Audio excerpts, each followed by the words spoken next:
성경 말씀은 구약 성경 1294쪽에 있는 미가 5장 2절에서 6절까지 말씀 제가 봉독하도록 하겠습니다.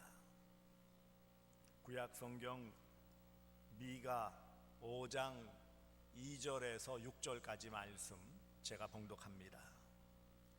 베들레헴 에브라다야, 너는 유다 족속 중에 작을지라도 이스라엘을 다스릴 자가 네게에서 네게로 나올 것이라. 그의 근본은 상고의 영원에 있느니라.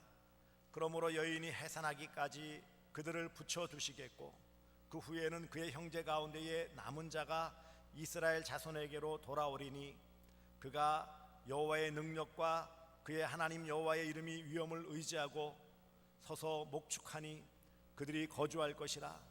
이제 그가 창대하여 땅끝까지 미치리라. 이 사람은 평강이 될 것이라. 아수르 사람이 우리 땅에 들어와서 우리 궁을 밟을 때에는 우리가 7 목자와 8 군왕을 일으켜 그를 치리니, 그들이 칼로 아수르 땅을 황폐하게 하며 니므롯 땅 어귀를 황폐하게 하리라. 아수르 사람이 우리 땅에 들어와서 우리 지경을 밟을 때에는 그가 우리를 그에게서 건져내리라. 아멘. 이 시간 할렐루야. 하나님은 살아계십니다. 살아계신 우리 아버지 하나님의 무궁하신 사랑과 측량할 수 없는 은혜가 여러분에게 함께 하시기를 축복합니다. 모든 인간관계에서도 필요하지만 특별히 가정 안에서 부부간에 좀 더 집약해서 한번 물어보죠. 아내가 남편에게 제일 듣고 싶은 말이 뭘까요? 아내가 남편한테 제일 듣고 싶은 얘기. 우리 아내들한테 쳐다봐야 됩니까? 뭘 듣고 싶으세요? 어떤 말을 듣고 싶으세요?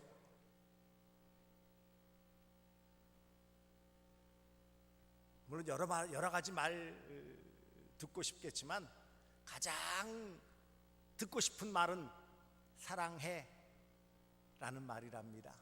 사랑해. 물론 여러 가지 말 다 들으면 좋은 말도 있겠지만, 그래도 부부가 함께 살면서 가족이 함께 하면서 제일 듣고 싶은 말은 사랑해. 그러면 반대로 남편이 아내한테 듣고 싶은 말은 뭘까요? 사랑해? 물론 그 말도 좋아할지 모르지만 대개 경상도 남자들은 그럴 때 어떻게 반응하는지 아십니까? 고마해라 마, 이렇게 나오겠죠. 그런데 정말 남편들이 아내에게 정말 듣고 싶은 얘기가 있는데, 아내들은 나한테 사랑해라고 말 안 한다고 불만이 이만큼 하면서 사실 정작 본인 아내도 남편한테는 그런 말을 잘 안 해요. 어떤 말인지 아십니까? 고마워요 라는 말이에요. 고마워요. 인색해요. 남편은 아내에게 사랑해요, 사랑해 라는 말에 너무 인색하고, 아내는 남편에게 고마워요 이 말에 너무 인색해요. 그래서 서로 평생 평행선을 긋듯이 끙끙거리고, 저 인간은 나를 사랑하기나 하나? 저 인간은 내가 고맙기나 하나? 그러면서 살아가는 것 같아요.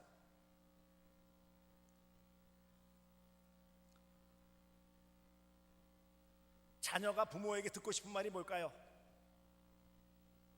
공부해라, 그거예요?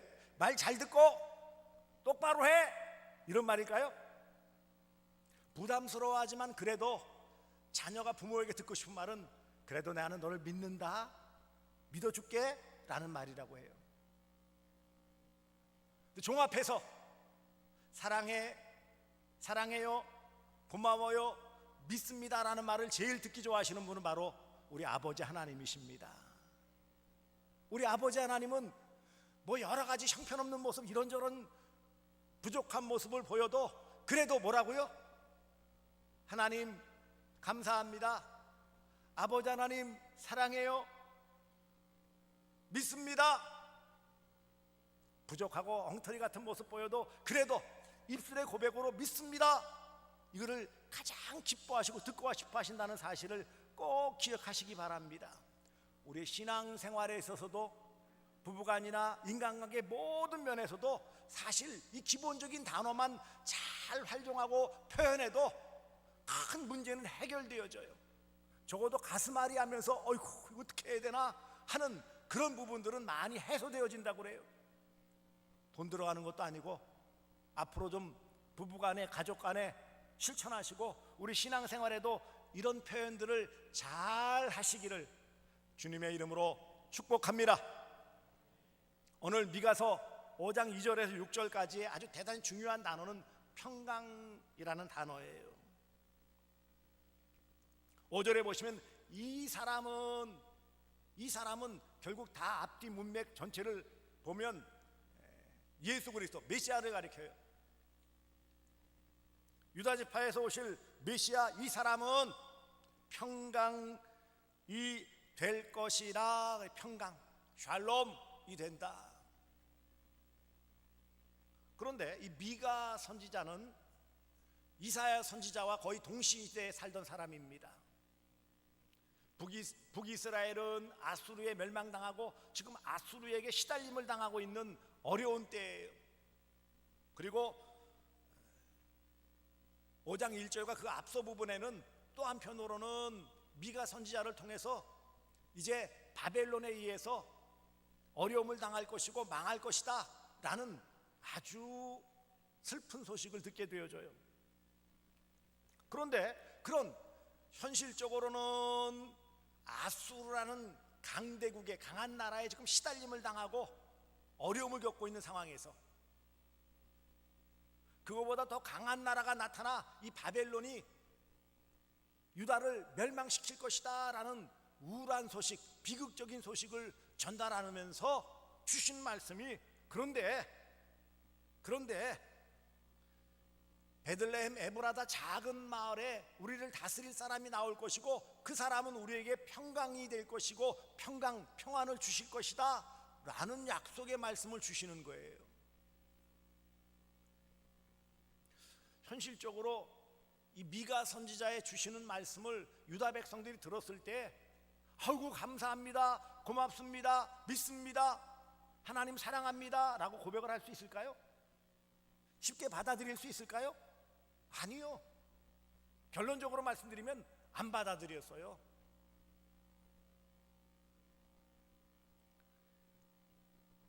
그런 불안한 시대에, 어렵고 힘든 시대에, 암울한 시대에 작은 마을 베들레헴에 약속하신 메시아가 오실 것인데 그분이 평강을 안겨줄 것이다 라고 아무리 외쳐봐야 현실적으로 별로 와닿지 않는 유다 백성들은 심드렁해가지고 시큰둥했단 말이죠. 왜요? 일단 출신 동네가 변변치 못해. 베들레헴 에브라다는 베들레헴의 옛 이름이라고 해요. 결국 이 베들레헴 유다 지파의 한 마을인데 가장 작은 마을이에요. 유다 지파 안에서 가장 작은 마을.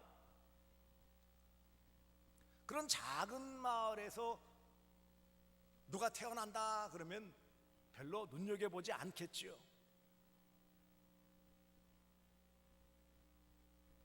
또 한편으로는 당장 지금 아수르가 못살게 굴고 힘들어하는데 그 다음에 뭐 바벨론에서 멸망당한다고 하는데 누군가 이렇게 약속하신 메시아를 보내주시는데 베들레헴이라는 변변치 않은 동네에서 앞으로 태어날 것이다 라는 말을 들었을 때 든든한 마음이 들까요?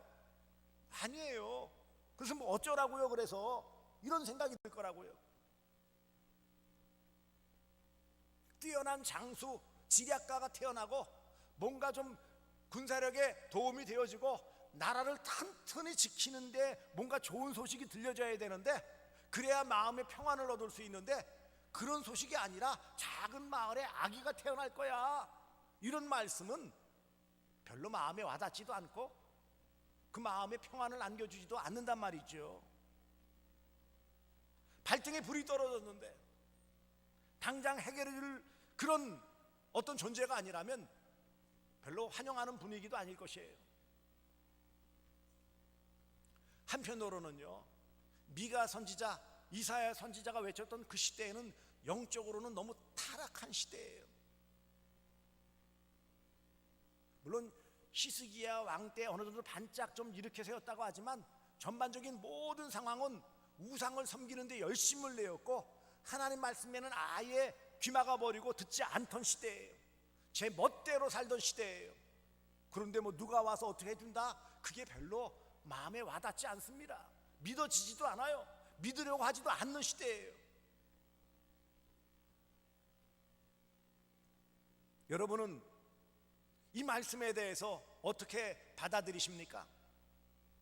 이 사람 예수 그리스도가 평강이시다, 평안을 주신다 라는 이 말씀이 마음에 와닿습니까? 오늘 이 시대에도 마찬가지죠. 물론 미가 선지자가 활동하던 그런 어두운 시대, 그때와는 좀 다른 상황이라고 할 수 있지만 어찌 보면 뭐 별반 차이가 없는, 모든 사람이 살아가던 시대에 뭐 생각하는 것들이나 행동하는 것들이 그렇게 큰 차이가 있을까요? 믿는다고 하는 우리 성도들도 안타깝지만 우리가 알고 있는 이 성경 지식, 그러면서 한편으로는 실제 생활에서 믿음으로 살아가는 모습이 너무 차이가 나는 거예요. 말로는, 지식으로는 뻔히 알고 그렇게 얘기하는데 실제 생활은 전혀 동떨어진 다른 생활의 모습을 보이는 것이 우리 아닙니까? 여러분, 이 시대에는 불안한 시대예요. 당장 코로나19가 어제 국내 확진자만 599명, 대구에도 3명이 있어요. 코로나19로 어제만 5명이 세상을 떠났어요. 수도권은 몇백 명 단위로 지금 아예 어찌 보면 어떡하나 싶을 만큼 어려운 상황을 맞고 있어서 다 불안해요.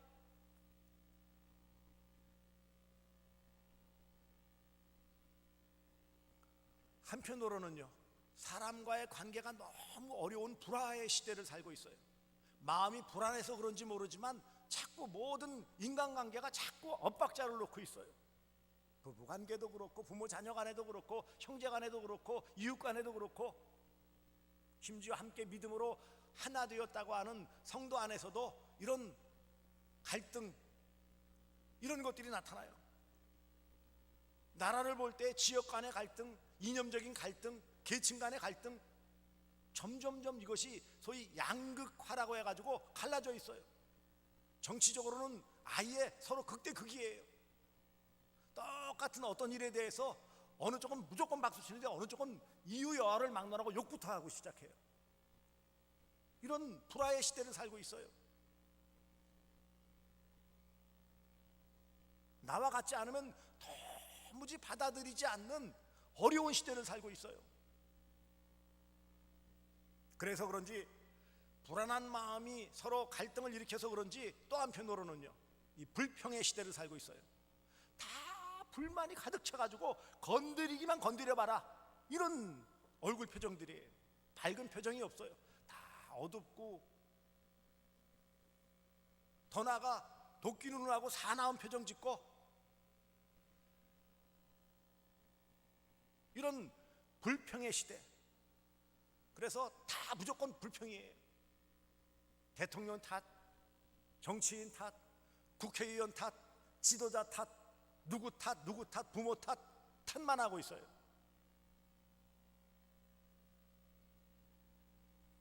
현실에서 어려우니까 위정자 탓, 장관 탓하고, 현실에서 자꾸 부딪히니까 장관은 전 정부에서 탓, 서로 탓하고 하고 있어요.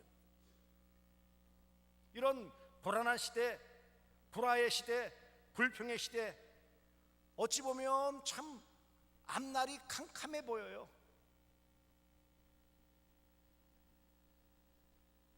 여러분, 예수님이 이미 오셨고 다시 오시는데, 그럼 오시면은 이런 모든 불안과 불화와 불평, 그것이 사라지고 평안과 평화와 평강이 우리에게 임할까요?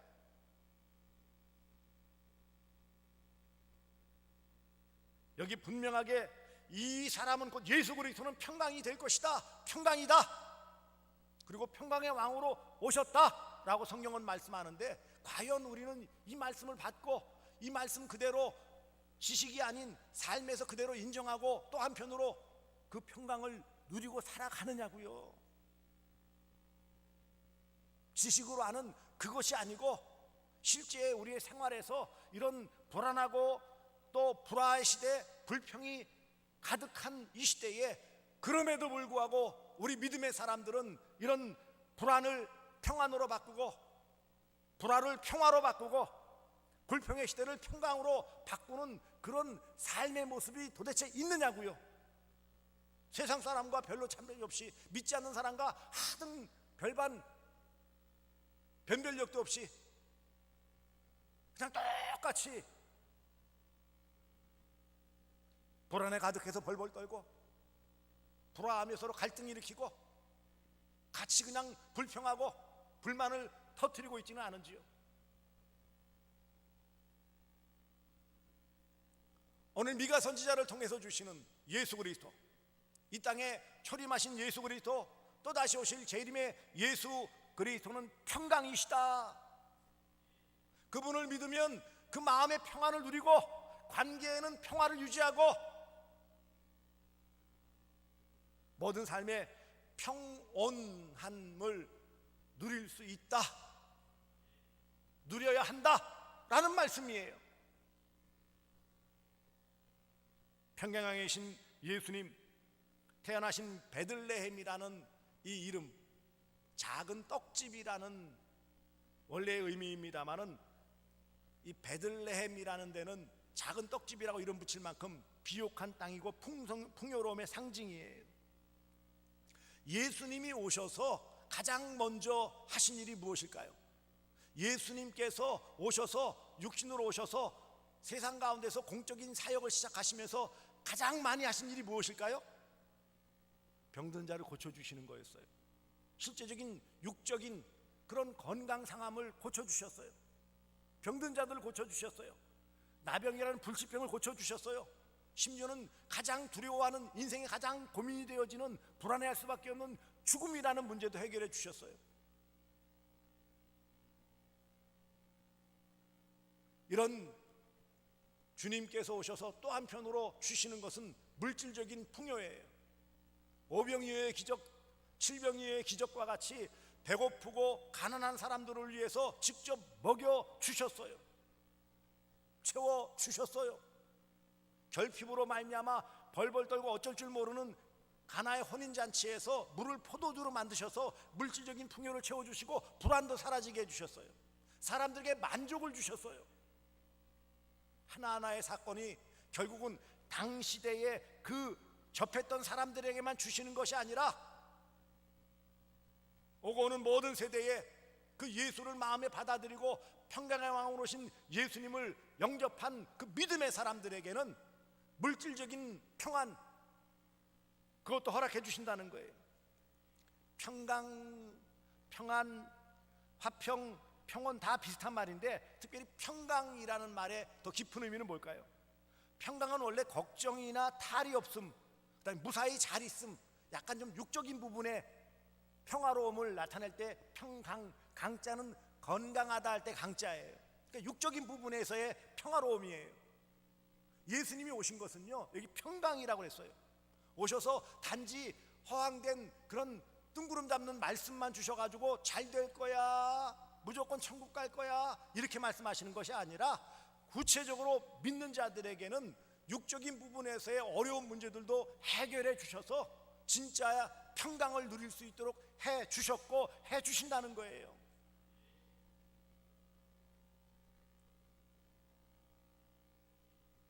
(3, 4절의) 말씀은 그거예요.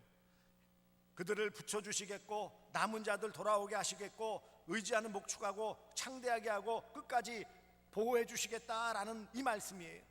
3절 4절 말씀을 요약하면 평강의 왕으로 오신 예수님을 믿고 의지하는 자에게 하나님은 진정한 보호하심, 함께하심으로 도와주신다라는 거예요.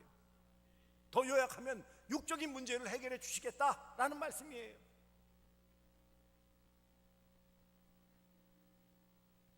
이 사람은 평강이 될 것이라.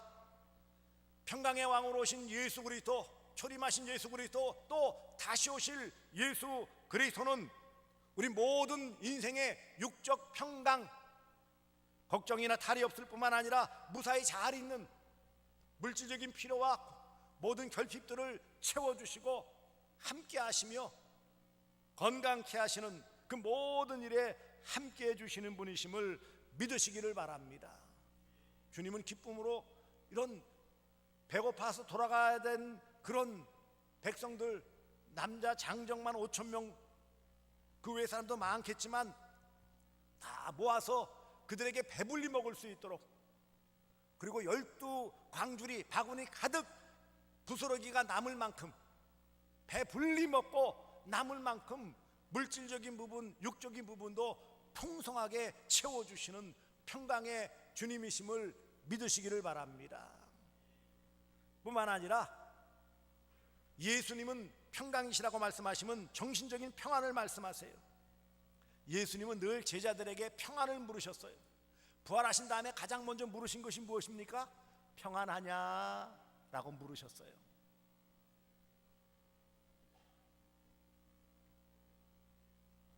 여기 특별히 2절에 보시면 이스라엘을 다스릴 자가 그랬어요. 대체적으로 세상의 통치자들은 뭔가 더 착취하고 권력을 쥐고 흔들어요. 그러나 여기 이스라엘을 다스린다라는 의미 안에서의 이 의미는 그 백성들을 평안하게 잘 이끌어갈, 책임져줄 지도자를 말하는 거예요. 나라를 튼튼하게 지키는 히스기야와 같은 훌륭한 왕도 나라를 완전히 지키지 못했어요. 하지만 이 사람은 평강이 될 것이라. 뒤에 아수르 사람이 오지만 다 물리쳐 줄 만큼 모든 인생의 문제들을 해결해 주실 분이시다라는 거예요. 오셔서 참 평화와 평안과 평강을 주실 것을 예언하신 것입니다. 공의와 평강으로 세상을 통치하러 오시는 평강의, 평화의 통치자로 다스리시지만 평화롭게 이끌어 가시는 분이심을 말씀하고 있어요. 그래서 이 사람은 평강이 될 것이라.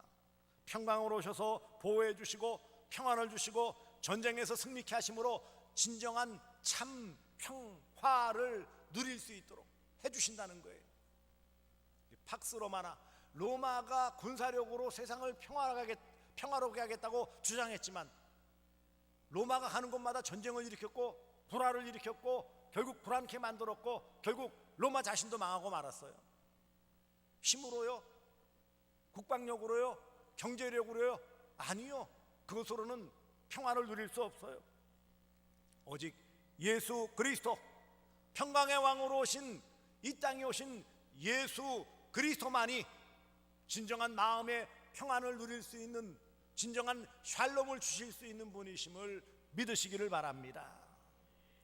뿐만 아니라 이 평강의 왕으로 오신 예수님은 영적인 평안을 주시는, 평온을 주시는 분이세요. 더 나아가 아버지 하나님과 우리 사이를 화평케 하시기 위해서 오셨어요. 하나님과 우리 사이에 막힌 담을 헐어버리기 위해 오셨어요. 누구도 이 일을 할 수 없는, 아무리 깨끗한 사람이 아무리 귀한 것을 가지고 나가고자 해도 하나님은 앞에 나갈 수 있는 존재가 아무도 없었어요. 그러나 화목제물 되시고 중보자 되신 예수 그리스도께서 자신을 화목제물로 드리심으로 말미암아 막힌 휘장이 갈라짐과 같이 하나님과 우리 사이 죄로 가로막았던 그 모든 죄의 문제를 해결해 주심으로 말미암아 우리가 아버지 하나님이라 부를 수 있고 주시는 영생을 소유하는 구원의 기쁨을 누릴 수 있게 된 것입니다. 그러므로 이런 놀라운 구원자 구세주로 오심을 통하여 세상에서 얻을 수 없는 참 평화, 하나님과 우리 사이에 막힌 담이 헐어지는 진정한 화평을 누리게 해주실, 영적 평안을 주실 그분이 바로 이 사람이라는 예수 그리스도이십니다. 그러므로 이 땅 가운데서 살아가는 인생은 인생의 어떤 노력으로도 진정한 평강과 평안과 화평을 누릴 수 없어요. 마음의 평온을 누릴 수가 없어요. 죄인인 인생은, 육적인 몸을 가지고 살아가는 인생은, 유한한 인생은 불안할 수밖에 없고 불평한 시대에 서로 불화할 수밖에 없는 연약한 존재이지만, 이 땅에 육신을 입고 오신 예수 그리스도는 우리에게 육적인 그런 평강을 주시고 정신적인 평안을 주시고 하나님과 관계에서의 화평을 주심으로 육신과 정신과 영의 모든 평안, 평강, 평화를 주시는 놀라우신 은혜를 베풀어 주셨습니다. 그래서 요한복음 14장 27절에 이렇게 선언하셨습니다. 평안을 너희에게 끼치노니 곧 나의 평안을 너희에게 주노라. 할렐루야. 예수님은 우리에게 이 평안을 끼쳐주시기 위해서, 이 평강을 주시기 위해서 친히 몸을 입고 이 땅에 오신 하나님이십니다. 그런데 죄가 있는 곳에는 진정한 평안과 평강과 화평이 있을 수가 없어요. 주님 자신이 평강이시요, 그 예수를 믿을 때에 평안을 누릴 수 있고 그 예수를 마음에 영접할 때 하나님과 화평할 수 있고요, 하나님과의 관계를 잘 맺는 인생만이 모든 사람과의 관계도 서로 불화하지 않고 살아갈 수 있는 것입니다. 아버지 하나님은 아들 예수님을 이 땅에 보내심으로 죄인된 우리에게 진정한 평강을 주셨습니다. 그러므로 예수님의 오심은 평강을 주심이에요. 예수님의 성탄은 평강이에요. 주님의 평강을 기원합니다. 주님의 평강, 주님의 평안, 주님이 주시는 화평을 누리시는 복된 성도들 되어 주시기를 주님의 이름으로 축복합니다. 그렇다면 이런 주님, 우리를 위해 이런 평강과 평안과 화평을 주시기에 오신 주님을 우리가 받아서, 그래서 이것을 어떻게 누려야 되느냐고요. 평강으로 오신 예수님을 마음에 받아들여야죠. 평강이신 예수님이 내 안에 있어야 평안을 누릴 수 있어요. 누구도 외부적으로 평안을 어거지로 우리에게 심어줄 수 없어요. 줄 수 없어요. 보장해 줄 수 없어요. 하지만 평강이신 예수님이 내 안에 계시면 우리의 모든 삶은 육신과 정신, 영에 다 함께 평안과 평화와 또한 평온을 누리는 놀라운 복을 받아 누리는 것입니다. 그러므로 내 안에 예수님 모셨으면 그 평안을 누릴 수 있어요. 그리고 내 안에 계신 그 예수님, 그분을 구주로 고백하시기 바랍니다. 예수가 평강의 왕으로 오셔서 나를 위해 오셨음을 고백하시는 자마다 진정한 평안을 누릴 수 있어요. 두 번째로는 그런 내가 믿는 그 주님, 평강에 오신 예수님께 나의 염려와 근심과 걱정을 다 맡기시기 바랍니다. 어떻게 해요? 기도로 맡기면 돼요. 마태복음 11장 28절에 수고하고 무거운 짐진 자들아 다 내게로 오라, 내가 너희를 쉬게 하리라. 할렐루야. 맡기면 되는 거 맡기면 돼요. 기도하면 돼요. 그리고 주님이 주시는 참 평안을 누리시기 바랍니다. 현재의 삶에서 원망하고 불평하고 불안해하고 불화하지 마시고 참 평안 되신 예수님이 내 안에 계심을 믿고 그분께 맡기고 기도한 다음에는요 누리시기 바랍니다. 그리고 이런 누림을 위해서 성령의 도우심을 받으세요. 영이신 예수 그리스도의 영이신 평강의 왕으로 오신 예수 그리스도의 영이신 성령이 내 안에 계시면 그분이 내 삶을, 내 마음을 온전히 주관해 주심을 통해 진정한 평안, 평강, 화평을 누릴 수 있습니다. 예수님은 이 땅에 평강으로 오셨어요. 예수 믿는 자에게는 진정한 평안이 있어요. 예수를 마음에 영접한 자에게는 하나님과 관계에서의 화평이 있어요. 이런 모든 우리 전인적인 모든 복을 받아 누릴 수 있는 유일한 길은 예수 믿는 것 외에는 없어요. 그러므로 평강으로 오신 예수님을 믿고 그분께 맡기고 그분이 주시는 참 평안을 누리시는 복된 성도들 되어 주시기를. 그래서 성탄절의 의미가 나를 위해 평안을 주시기 오신 예수님이 오신 날이구나 기뻐하며 감사하시고, 더 나아가 다시 나에게 진정한 평안, 영혼 구원에 대한 평안을 주시기 위해서 다시 오실 예수님을 기대하시며 믿음으로 승리하시기를 주 예수 그리스도의 이름으로 축복합니다. 기도하겠습니다. 사랑의 주님, 평강으로 오심을 믿고 감사드립니다. 육적인, 정신적인, 영적인 모든 부분에서의 진정한 평화와 평안과 화평과 평온과 평강을 누릴 수 있도록 늘 함께 하시고 성령님 함께하여 주시옵소서. 예수님의 이름으로 기도드리옵나이다. 아멘. 다